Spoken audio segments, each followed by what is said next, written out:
Hey friends, so this is now the third little lesson that we're going to do. We talked about the circle activity and how we wanted that horse to bend on that circle and follow that circle. And then we asked for them to disengage their hindquarters. Now we're going to ask for the shoulders. This is something that I find a lot of people have issues with, and even myself, when I got into horses, it was always about disengaging the hindquarters. It was never about moving the shoulders. When finally a trainer that I worked with, in his wisdom, said, stop disengaging the hindquarters. Everybody does that. That's great. And everybody generally gets it pretty quickly. He's like, now you need to focus on shoulder control. And I didn't get it at first, but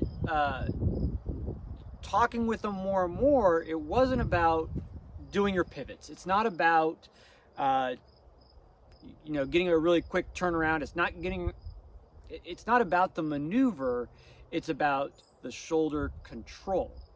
So if your horse was to run away, and you try, like there have been times where I've tried to disengage that hindquarters and that horse is just like, nope, and they feel like they're going to go sideways because of it. So at that point in time, you don't have a whole lot of tools left in your toolbox, but this is one that you can add and it can get better. So let's say you have your runaway horse, it's going to, instead of disengaging the hindquarters, or let's just say that doesn't work, now you can pick them up and move their shoulders. So I've got a 7-acre pasture here. If she wants to run away, cool. We'll go to one fence, and then we'll go to another fence, and then we'll go to another fence, and then we'll go to another fence, and until there's a point where she's like, wait, why was I running away? I forgot. So it comes down to essentially giving you more space. Like, okay, we're just going to keep on moving these shoulders around, because if I can get her, I'm not even thinking about, rocking them back. I'm not thinking about I'm just thinking about picking up and moving those shoulders left or right.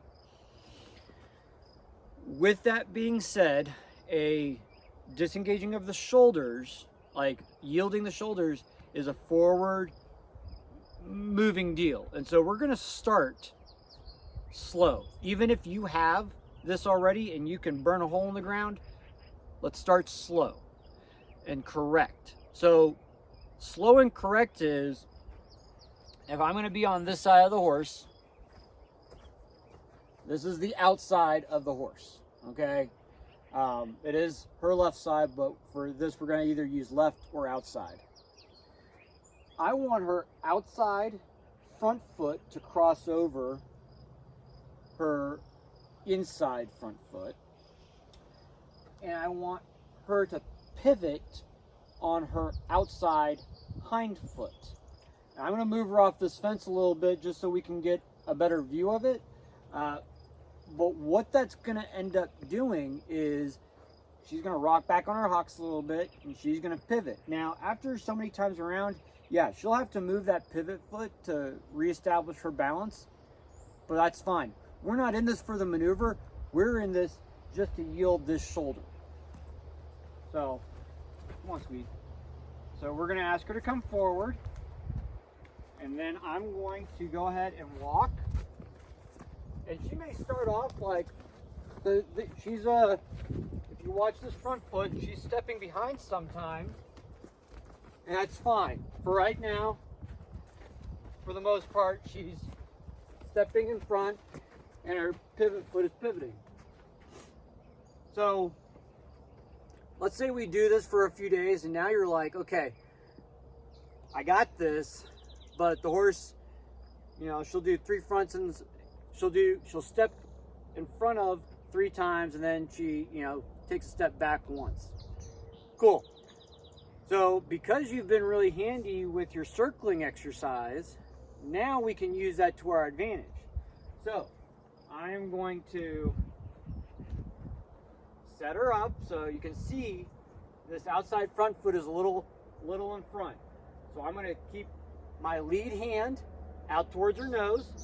I'm still going to have my tail, and I'm going to step towards her. I'm going to just swing. There.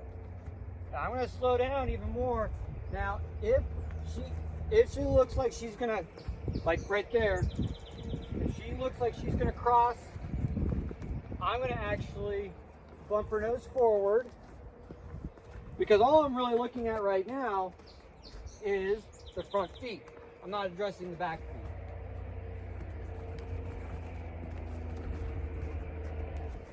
So that's how you're gonna start to get particular in that.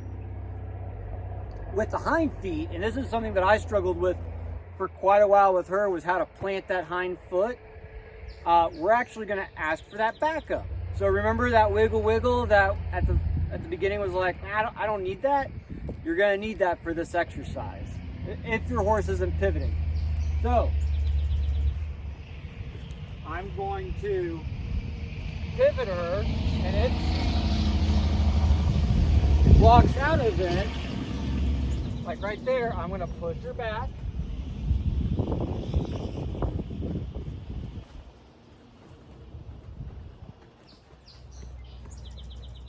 There. And we made one full rotation there. Oh, sorry. We made one full rotation and she didn't come out of that pivot. So every time that she gets out of that pivot, you're just gonna wiggle, and she's gonna back up a few steps. The other exercise that we'll talk about real quick is backing a circle. Whether you're under saddle or on the ground, it's a great way to get the horse kind of broken loose. And the way that I think about this is the opposite of the circling exercise, okay? So what we're gonna do is we're gonna back the horse up and we're gonna step towards the shoulder. And now I'm looking for this inside, I know, it's confusing, the inside foot to cross behind the outside front foot. So we're gonna wiggle, and I'm gonna step towards it, step towards it, step towards it, step towards it, step towards it. And you can tell, like, our circle isn't the best, but what I really like is when she starts to bring her head down, and because when she brings her head down, she's lifting up her back and getting underneath herself. So she's starting to use her body correctly. And that's what we're trying to get to. All horsemanship is just getting the horse to use their body correctly with us on their back. That's what this boils down to. So being able to do those circles, backing up, and again, I wasn't blowing her back, like slow and steady wins the race. Okay, that's what's gonna get us to our next level. So again, all these little exercises, break them down into pieces. Think about what part of the horse you want to move, where you need to put the pressure to get them to move the way that you want them to go, and what pressure do you need to take off of them. And by that, like, I think we've all talked about opening doors, closing doors. So when I want the horse to go back, I don't want to stand back here and close this door. I want to stand up here and I want to close the door in front of her. I want her not to come forward, I want her to go backwards. So you have to think about where you're standing, where you're positioned, and if it's not working for you, play around with your body position. We can experiment. What I'm telling you, this is how I've done it, and what I've seen and what I've done, and this is also what works for me and my horse. But, like, especially on the shoulders over maneuver, some of you are going to have to step up closer to the horse's nose than at the horse's shoulder. So we're going to start up here to get to back here. The other thing, just as a safety note, is you don't want to start right here where you're just right at her shoulder, because if the horse was to freak out and rear up, you're right there. And that's why you see me I always have quite a bit of slack here. I'm not grabbing the horse just right below the halter unless I'm doing close work. and even that's very slow and methodical. Like, I want the horse to give to my pressure, whether it's asking the horse to come forward or asking the horse to go backwards or side to side.